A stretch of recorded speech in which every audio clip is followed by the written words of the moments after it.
اگر آپ چاہتے ہیں کہ سب کچھ جانے لیکن آپ کو کوئی نہ جانے تو پھر آپ کو شہر میں رہنا چاہیے۔ آپ ریچھ کو ناچنا سکھا سکتے ہیں لیکن اس کے باوجود ریچھ ریچھ ہی رہتا ہے۔ نام میں کیا رکھا ہے، گلاب کو کسی بھی نام سے پکارو، اس کی تازگی اور مہک یوں ہی برقرار رہے گی۔ انسان ہی وہ جاندار ہے جسے دنیا میں اتنی شدید مصائب برداشت کرنا پڑے کہ اسے ہنسی ایجاد کرنا پڑی۔ بوڑھا آدمی وہ ہے جو علم حاصل کرنا بند کر دے، خواہ اس کی عمر 20 سال ہو یا 80 سال۔ بہترین انسان وہ ہے جو تعریف کرنے پر شرما جائے اور تانا دے کر خاموش رہے۔ برف اور طوفان پھول کو تباہ کر دیتے ہیں لیکن اس کے بیج کو مار نہیں سکتے۔ پنجرے میں پیدا ہونے والے پرندوں کو لگتا ہے کہ اڑنا ایک بیماری ہے۔ خدا نہ تمہاری صورت دیکھتا ہے اور نہ ہی تمہارے اعمال کو، بلکہ تمہارے دل کو دیکھتا ہے۔ سب سن سکتے ہیں لیکن صرف حساس ہی سمجھ سکتے ہیں۔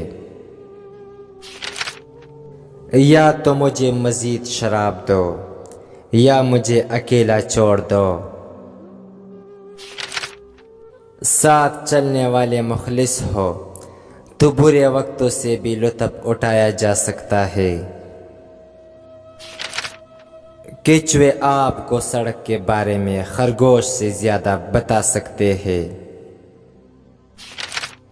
عقل مند انسان زندگی میں 3 چیزوں سے دور رہتا ہے: جوانی میں ہوس سے، بلوغت میں جھگڑے سے اور بوڑھاپے میں لالچ سے۔ ہماری سب سے بڑی غلطی دوسروں کے غیبوں میں مشغول ہونا ہے۔ خاموشی خدا کی زبان ہے، باقی سب تو ناقص ترجمے ہیں۔ غم نہ کرو، آپ جو کچھ بھی کہتے ہیں وہ دوسری شکل میں ملتا ہے۔ زخم ہی وہ جگہ ہے جہاں سے روشنی آپ میں داخل ہوتی ہے۔ اس کو دوبارہ موقع مت دے جس نے آپ کی معافی پر بھی برا مانا۔ خاموشیاں بھی کچھ کہہ جاتی ہے جو شور کبھی کہہ نہیں سکتا۔ کبھی کسی انسان کے ساتھ ایسا سلوک نہ کرو جو تم اپنے ساتھ نہیں چاہتے۔ یتیم کا مال کھانے والا 1000 یتیم خانے بنائے سکون نہیں پائے گا۔ تم خود اپنی تقدیر لکھتے ہو، خدا تو صرف قلم پکڑ کر ساتھ دیتا ہے۔ اچھے دن آپ کے پاس نہیں آتے بلکہ آپ کو ان کے پاس جانا چاہیے۔ ہر مذہب میں محبت ہوتی ہے لیکن محبت کا کوئی مذہب نہیں ہوتا۔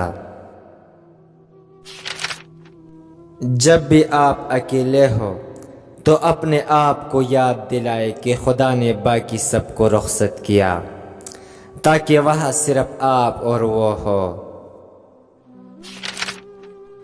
جو تجھے تکلیف دے سکتا ہے وہ تجھے خوشیاں بھی دے سکتا ہے۔ ہمیشہ یاد رکھے، آپ اپنے یقین سے زیادہ بہادر، اپنے خیال سے زیادہ مضبوط اور اس سے دگنا خوبصورت ہوگے جتنا آپ نے کبھی سوچا ہوگا۔ سپنے وہ نہیں ہوتے جو ہم سوتے ہوئے دیکھتے ہیں، سپنے وہ ہوتے ہیں جو ہمیں سونے ہی نہیں دیتے۔